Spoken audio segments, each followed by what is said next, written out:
Hello, good evening, listeners. We are honored this evening to be hosting Emmanuel Michael Mwanyongo, or call him Yongo Wa Yongo. He's a young Malawian politician based in Lilongwe, the capital city of Malawi. And he has been part of the team that has been running the campaign of MCP that has brought into the recently sworn-in president, His Excellency Lazarus McCarthy Chakwera. And we are very excited to be having Emmanuel today because I know he has been part of the deep and the thick of the campaign. And we're going to be having an interesting conversation as we try to understand the processes and what happened in Malawi. But just to give you a small brief, the leader of opposition, Malawi Congress Party, which was also the Independence Party, Lazarus Chakwera, won the country's historic presidential rerun, which came after the nullification of last year's polls that gave President Peter Mutharika his second term. The fresh poll came after the country's constitutional court in February annulled the May 2019 elections over massive irregularities, a decision that the Supreme Court of Appeal upheld in May.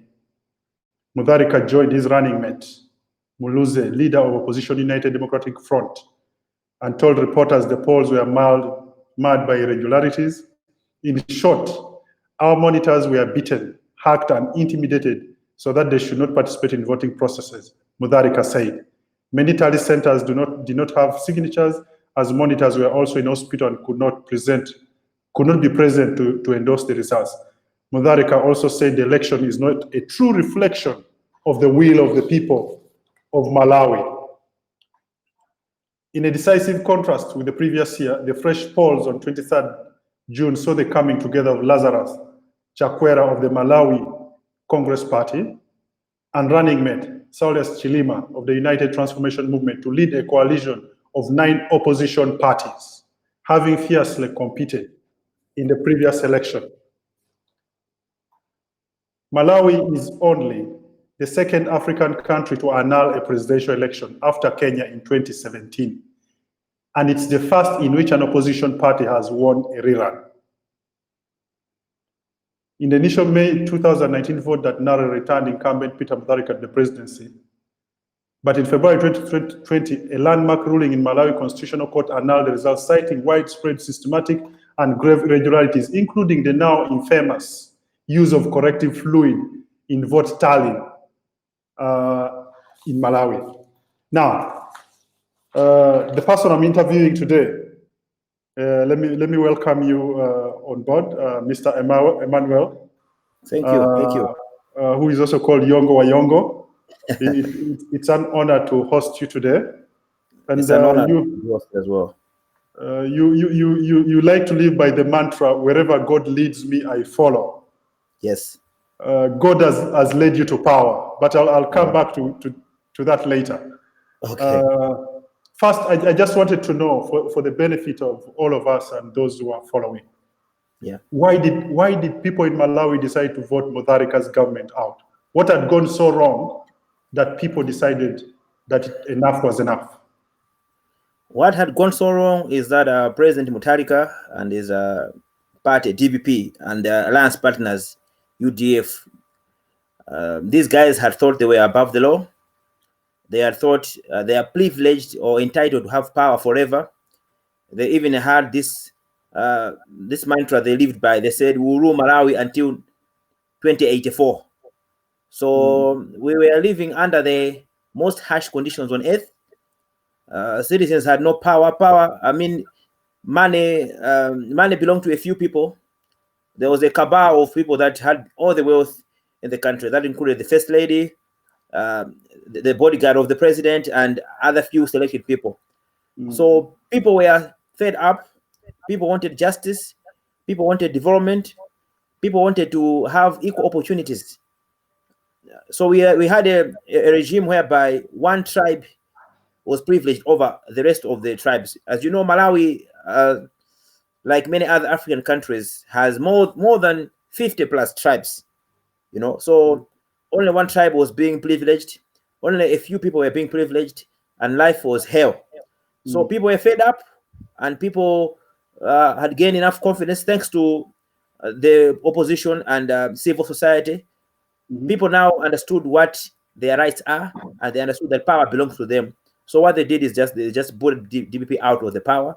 They just showed the red card to President Mutharika and took power back into their hands. Now, Emmanuel, MCP was also the independence party of Malawi. Yeah. And you lost power in 1994. You've been in opposition for the last 26 years. Yes. Yeah. And you're back after 26 years. And this campaign was very much about young people. Yes. Young people were a big part of this process. What is the need for young people in your government? What is the need for young people is that young people will be given an opportunity to do whatever they dream of. They'll be given a conducive environment to run businesses. There will be job creation. We have a lot of graduates who are unemployed because previous governments didn't they see a need in job creation. But this MCP and Tonse Alliance meaning UTM and the other 8 parties that we're in alliance with, we are bringing forth a new vision for the country. We're calling it, in Chichewa, our national language, we say, Malawi Wabwino Okomela Tonse, which means a good Malawi, favorable for all. So we want to create a country whereby where you come from shouldn't matter. Your tribe shouldn't matter. What you're capable of should matter. So it will be a country where a kind of opportunities, and young people will be involved, and they are already involved. We're involved during the campaign. We're involved during the election itself, and we're involved even now, even through the swearing-in ceremony and the inauguration ceremony. Most young people were the ones who were involved in the organizing of those ceremonies. So going forward, we have a good manifesto. We talk about the National Youth Service. We talk about creating 1 million jobs for the first 5 years. We talk about the industrialization of Malawi. We're talking about the agricultural revolution of Malawi. So Dr. Chakwera presents what he calls a democratic developmental state. What we had was perceived to be a democratic state, of which wasn't really democratic, but he brings in a new dimension. So we must be a democratic state, at the same time, a developmental state. So young people from all over Africa should look forward to creating good business relations with young people in Malawi, because soon Malawi will be on the rise. There'll be an economic boom in the country, and there'll be a lot of industrialization in the country. So there's a lot for young people in this new government. Emmanuel, and you think you can do this within 5 years? Within 5 years, it will be done. And like the president said today during the inauguration, it's not the job for Chakwera or Chidima, the vice president, to develop Malawi. It's a job for all of us. So they will create a good environment, a conducive environment. So there'll be loans for young people wanting to go into entrepreneurship, for example. So it will be an environment whereby you can thrive. So it's up to us young people as well to grab the opportunity by the horns, because it's not only them, the president and the vice president, who are going to develop this country. It's a responsibility for all of us in Malawi. We should work hard, and we should support our leadership. We may go through trouble times. Maybe the first 2 years may not be as comfortable as we thought. But at the end of the day, at the end of the 5 years, we'll have a new Malawi which will be favorable to everyone living in it. And I think part of what I'm quite very interested in is even in the role of young people during the campaigns. Yes. We are surprised that the election was not as violent as we expected, even when the majority of those who were on the front line were young people. Yeah. How did MCP do this? How did the young people restrain themselves to be able to run a peaceful election? Well, as I say, a leader is not only a leader, but also a teacher. The moment Dr. Lazarus Chakwera came and took over the leadership of MCP in 2013, he has proved to be a true pastor and a true theologian. He has showed us how to do politics. He has brought in a new way of doing politics. You will never see him castigating an opponent even once. That's why he was even able to form an alliance with even those he competed against just a few months ago. So we have been able to learn from our teacher, who is our leader, and we have embraced this kind of politics. There were some few acts of violence. We were attacked. MCP, UTM, and the alliance partners were attacked, especially in the southern part of Malawi. But we never relented. We marched on. We tried to run a clean campaign, a violent-free campaign. And by God's grace, here we are now. We are talking history, you know. It must be lots of celebration for a party that has been out of power for 26 years to eventually come back. But do you think your party has the capacity to understand how the state should run and how? Because I know that Chakwera is inheriting a financially broke country. Tourism is down right now. The balance of payment is in crisis. There is mounting debt, and I don't know how are you going. Do you have the capacity to reinvent this country in the next 4 years, 5 years? Yeah. First of all, I might say we have enough capacity. If you talk of experience, not only have we been in opposition for 26 years, in that opposition we've been giving constructive criticism, which was never taken into account. We must also reckon that we were the ruling party, the first ruling party in Malawi. We ruled for 31 years as a one-party state, and we developed this country from scratch, basically. If you would have a chance to look at the pictures of the colonial days and the pictures of the one-party state, you would see a great change in development. So we have the experience, we have the capacity, we have the plans. You'll be shocked if you come to visit Lilongwe, the capital city of Malawi, or Blantyre, or any city. There's already a 30-40-year plan of how the city should progress. But for the last 26 years, we lost it. So we do have the plans already. We have the capacity. We have new ideas, of course. You've seen the coming in of UTM, bringing in a new kind of politics. You've seen how they've been created for being for having a candidate who is a great political marketer.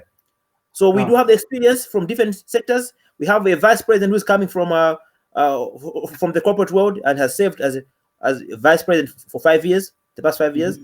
And I'm sure he knows what was going wrong, and he knows what ought to be done right. And we also have a visionary leader in Chakwera, somebody whose leadership record speaks for itself. He has managed to start something from scratch before and raise it highly. So leadership is not only about the two people. It's about them building a team which can support their vision, and Malawians themselves embracing that vision. So when you talk about the Tonse Alliance or the Tonse philosophy, which is the driving force of Malawi right now, Tonse means together. All of us together. So it's about together developing Malawi, not Chakwera as the Messiah or Chilima as the Messiah, but Malawians wanting to create a better country for themselves. So Yongo, my experience with the change of governments like this, including some of the revolutions we have had in the continent, is that the young people go on the front line, the young people do the bulk of the risk and make sure that systems change. But they are shortchanged when the opportunity to share power comes. When cabinet positions come, when appointments come, it's you people that have been on the front line that get shortchanged. What guarantees do you people that were on the front line have?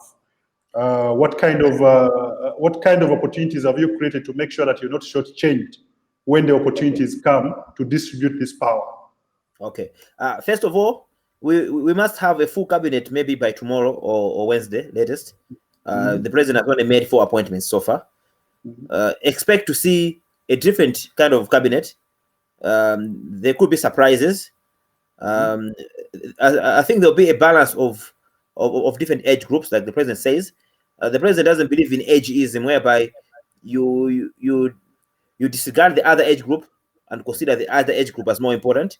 So we'll have a mixed cabinet, people with different experiences, but we also have non-politicians. We have seen already the president has made about 3 non-political appointments, like the new finance minister, somebody who has never done politics all his life. He's been a career person all his life. So you just must expect a new Malawi. I know we are used to seeing short-lived change, but this is a new Malawi. Even the way the government is acting, we're acting swiftly. Like you've seen the way they cancelled their independence celebrations at the 11th hour, because they know the lives of Malawians matter most than the celebration. So we have a government that listens now, because people reacted on social media and they listened. So you must expect a new way of doing things, not business as usual. It's business unusual. The president is talking about empowering governance institutions such as the Anti-Corruption Bureau, the Ombudsman, the Director of Public Prosecutions, and all those justice instruments to work independently without political interference. So you see a new country. I hope Africa will be able to learn from us. We have so much hope in the new leadership. we know these are people born and bred in Malawi. And like other presidents that we have had that have lived maybe in the US for 40 years, these people were born and bred in Malawi. They were educated in Malawi. They learned at the Malawian university for their first degrees. So they understand Malawi better than all the other leaders that have gone before. And also to add what the president said today in the morning during the inauguration. He said he could be the last president from that independence era, because he was 9 years old when Malawi gained its independence. And he even said young people are now taking over. He knows that, and they know that he could be the last, because the vice president is 47 years old. So you can imagine that he wasn't there when we had independence. So they understand that it's a new era. Young people are active citizens, and I'm sure they will lead us. They will lead us into this new country that we are aiming for, so that when we take over these leadership positions, we'll find a better country from which we can build on. So I mean, Yongo, what does this mean for the democratization process in Malawi? I mean, what is the country thinking? What does it mean for young people to be through this process of change, but also to see that a former president can lose power? And then, I mean, what does it mean for the future? Does it give an opportunity for young people to know that, we can't lead this country? There are opportunities for us, and are those opportunities guaranteed for the future? So much.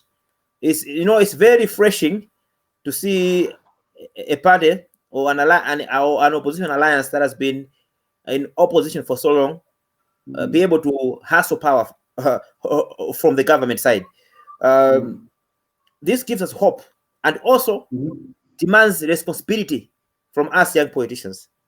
We must move out from our comfort zones, where we think when we have positions of power we'll be there forever, and also gives us hope that when we come together the way Tosi Alliance did, and we galvanize ourselves, we galvanize the voters, we speak and reach out to the voters with a good manifesto.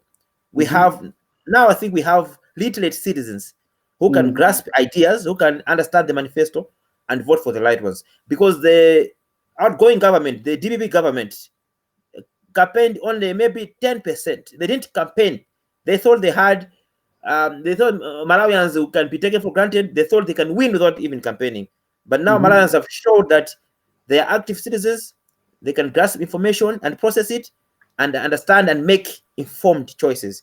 So young people, it's a caution to us as well.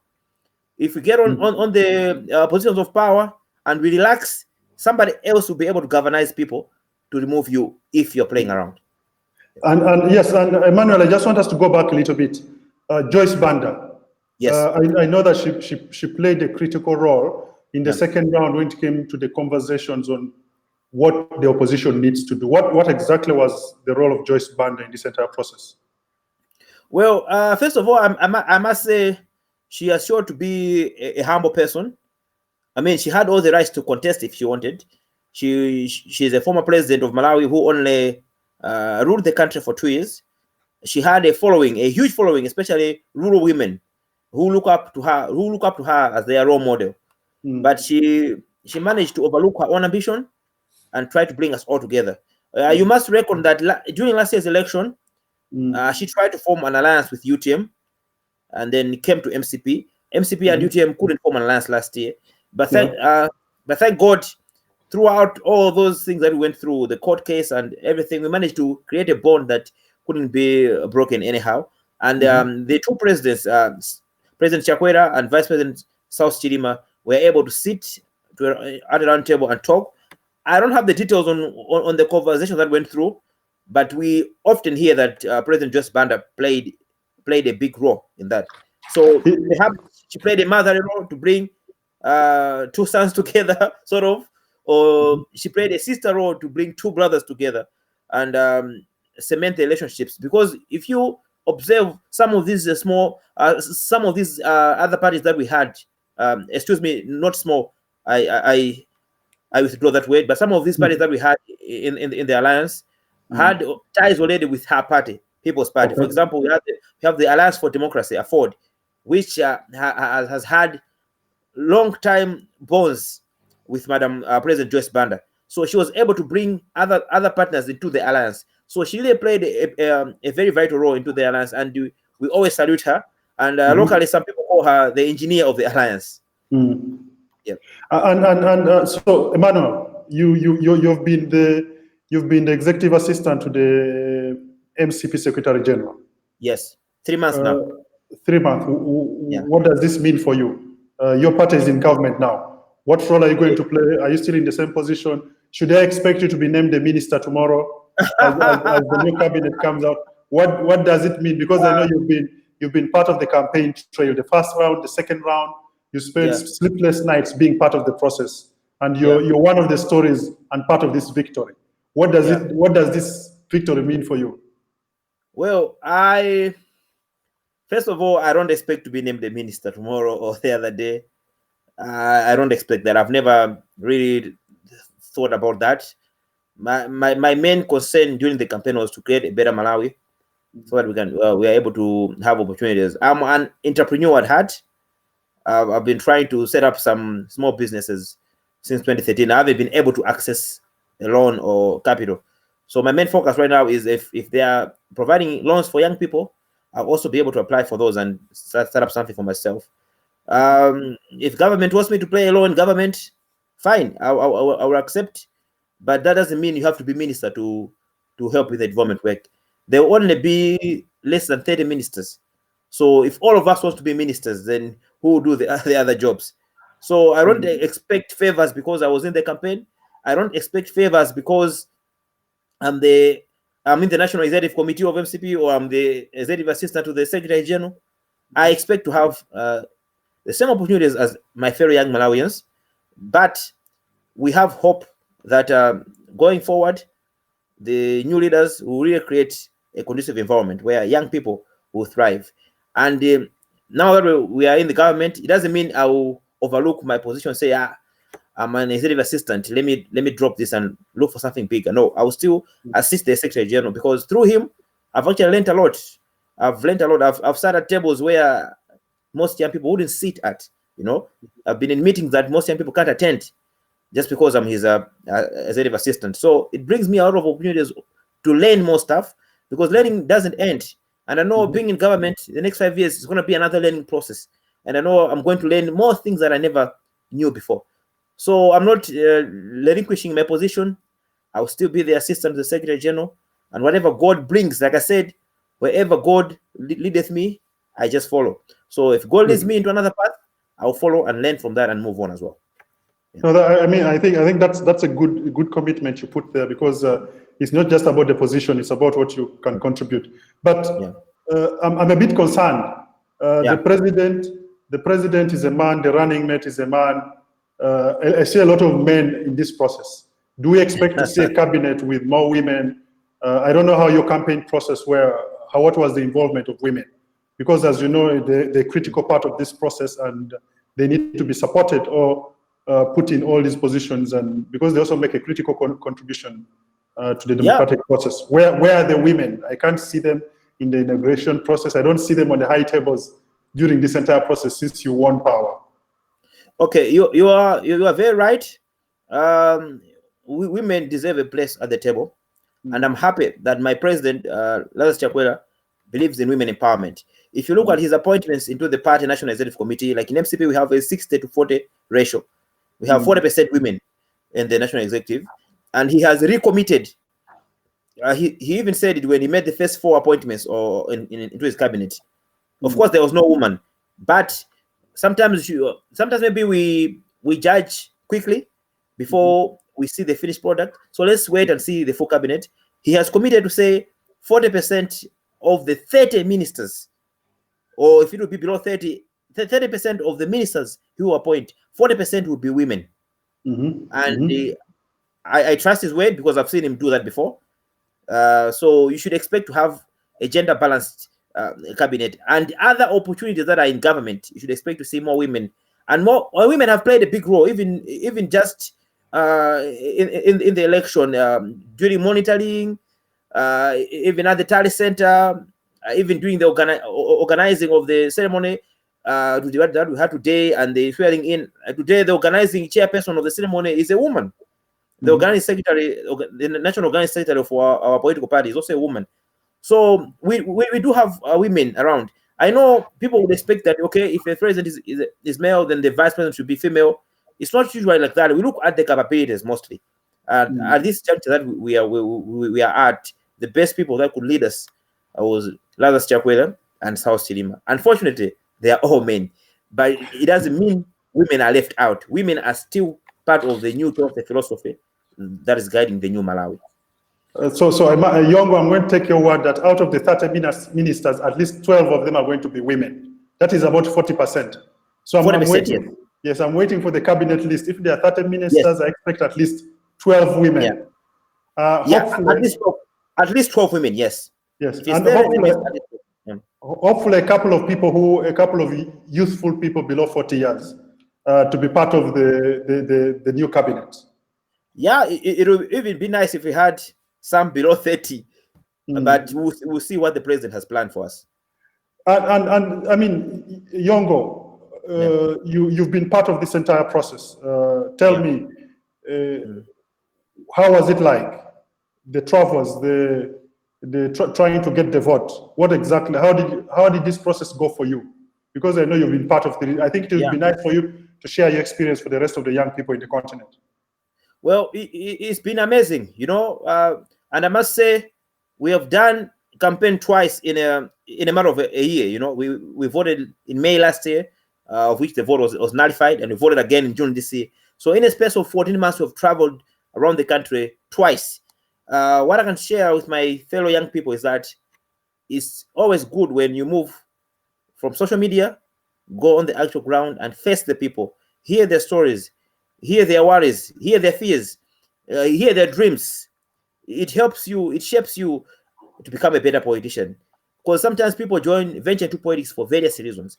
Some look for lucrative opportunities, some don't really want to serve. But when you take a travel, like you travel the whole country, you meet different people, it changes your perspective on life, and you become a better politician.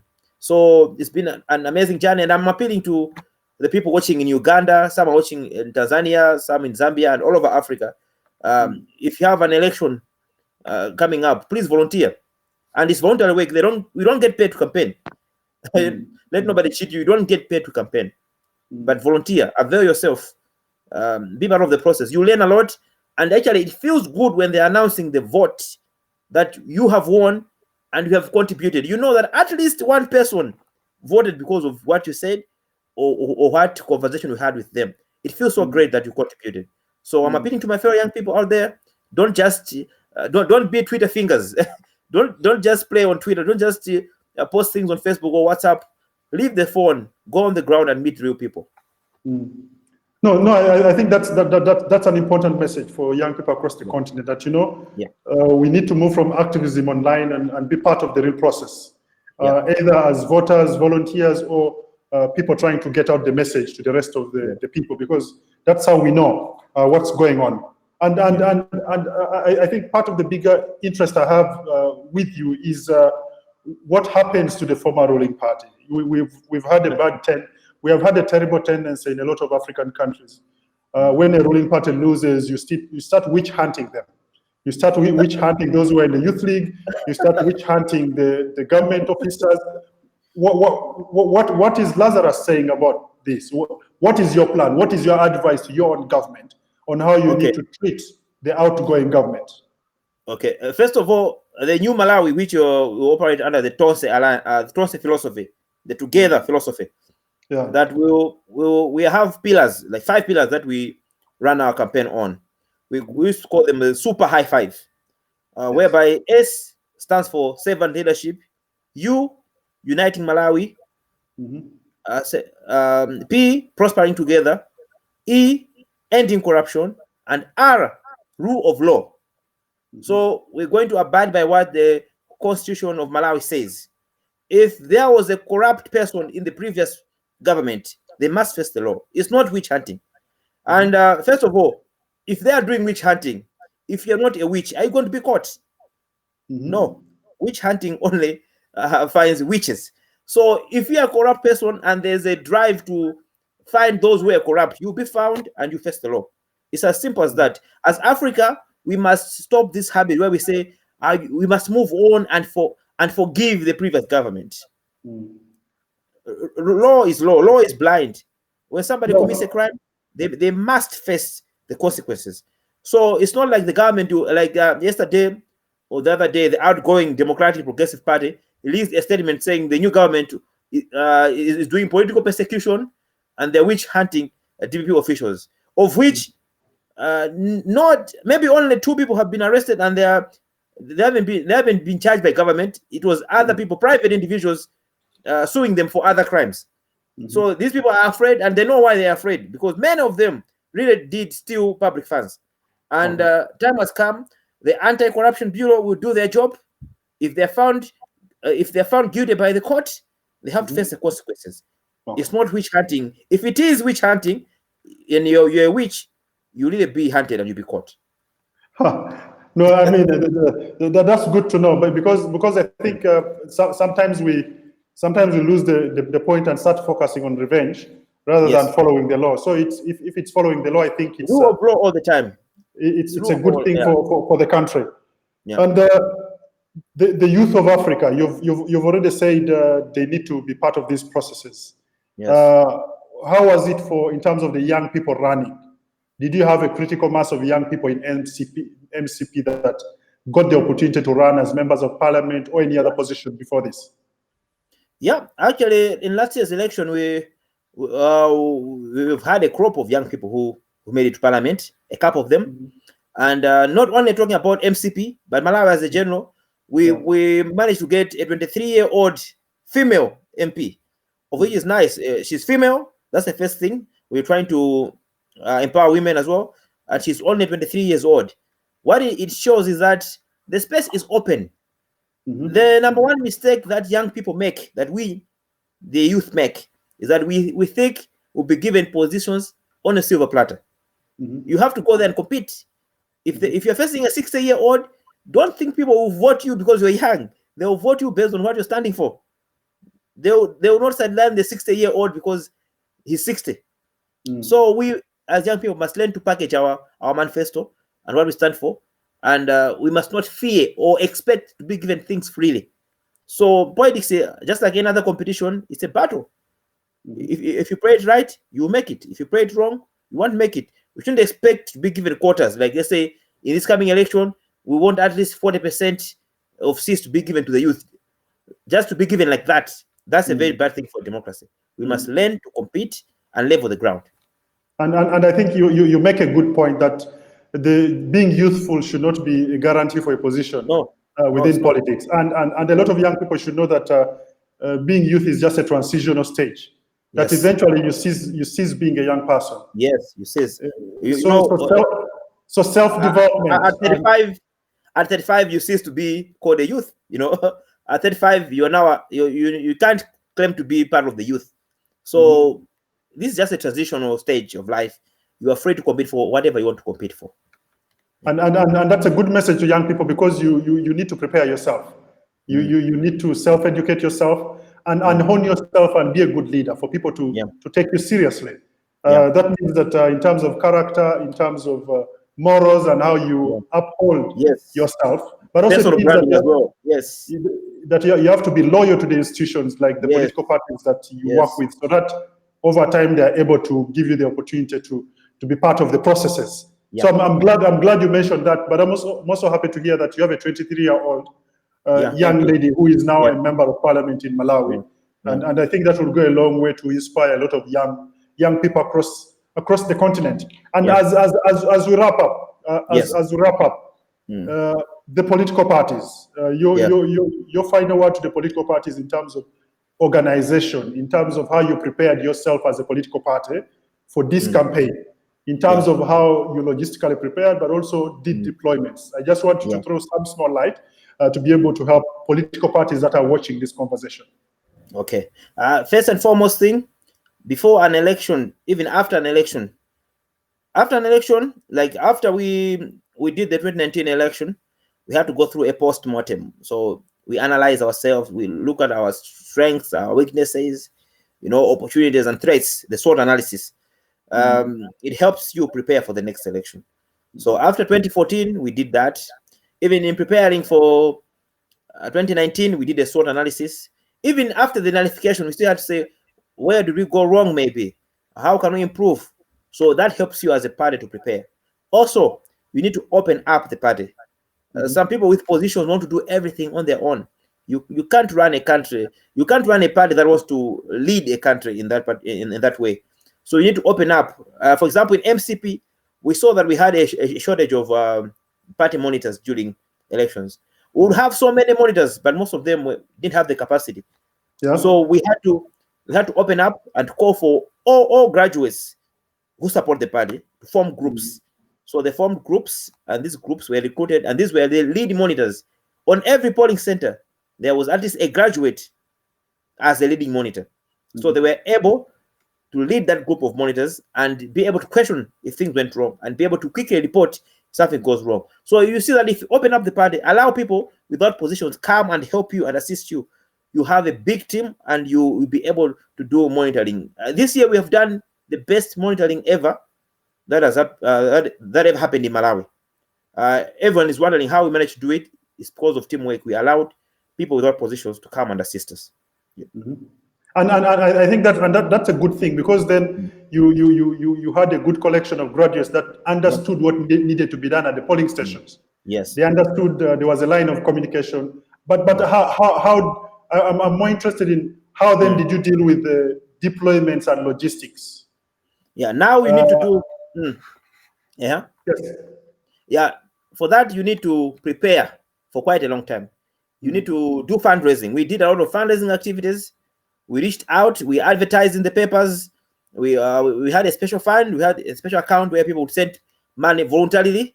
We would do fundraising dinners. We would do several other activities. So we were able to look for funding within ourselves, but also we lobbied from well-wishers.